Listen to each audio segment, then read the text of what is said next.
Batman'daki son patlamadan kastınız herhalde bu bombalı araç şehir girişinde uzaktan kumandayla veya fünyeyle patlatılan araçtan bahsediyorsunuz.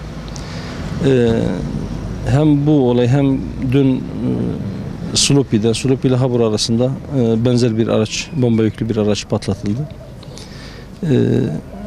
Bombalı araçlarla yapılan saldırılar özellikle de IŞİD'in eylem pratiğini kıyasıya eleştiren kişiler tarafından benzer nitelikte eylemler yapılması tam bir çelişkidir.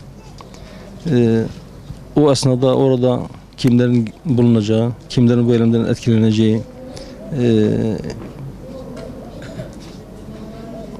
veya bu eylemin tam olarak kime yönelik olduğu hususunda da tam bir açıklık yoktur. Bunlar vahşice eylemlerdir. Tam da terör tanımının içerisine kuşkusuz bir şekilde, hiçbir kuşkuya yer bırakmayacak şekilde bu tanımın içerisine giren türden eylemlerdir. Bunların tasvip edilmesi aslında mümkün değildir. Bunlar lanetlenmesi gereken eylem türleridir. Çatışmalı süreç başladı maalesef.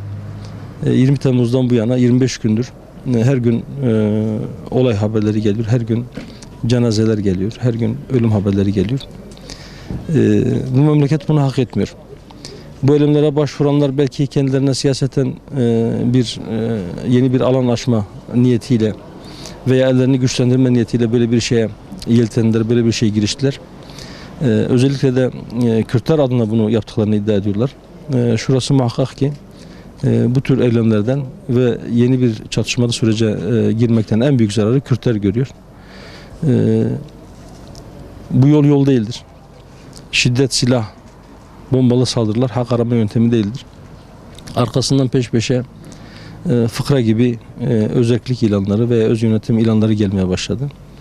En son işte Batman'da da bir mahallede kendi öz yönetimlerini ilan ettiklerini duyurdular. Bağlar Mahallesi'nde.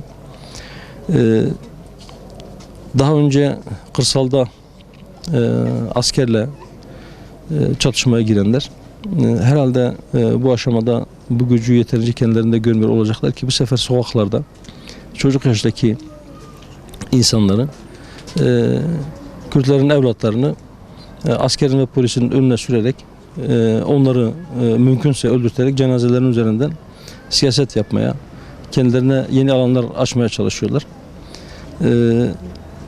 Günlerdir, haftalardır hatta halkı yoğun bir şekilde sokağa çağırıyorlar. Serhildanlara çağırıyorlar. Bu çağrıları karşılık bulmuyor. Bundan da inşallah bir ders çıkarırlar.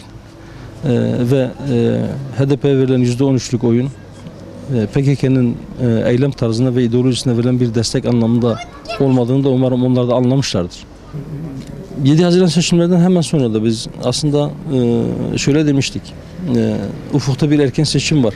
Koalisyon kurulsa da kurulmasa da. Şu anda mevcut tabloda AK Parti'nin dışarıda kaldığı bir koalisyon seçeneğinin sıfır olduğu anlaşılmış durumdadır. AK Parti'nin CHP ile koalisyon kurmayacağı da geçtiğimiz hafta bir ayı aşkın bir süre yapılan görüşmeler sonucunda yapılan açıklamalarla anlaşılmış oldu. Şu anda da yine hükümet erken seçim tek seçenek haline gelmiştir dese de bize göre halen daha AK Parti ile MHP'nin bir koalisyon kurma ihtimali vardır. Şu anda erken seçimin olup olmayacağı konusunda bir netlik yok. Bu konu netleşince bir partinin yetkili organlarında arkadaşlarımızla istişareyle en sağlıklı bir karara varmaya çalışacağız inşallah. Mutlaka teşkilatlarımız ve tabanımızla da bu konuda görüşeceğiz. Onların da görüş ve düşüncelerini alacağız.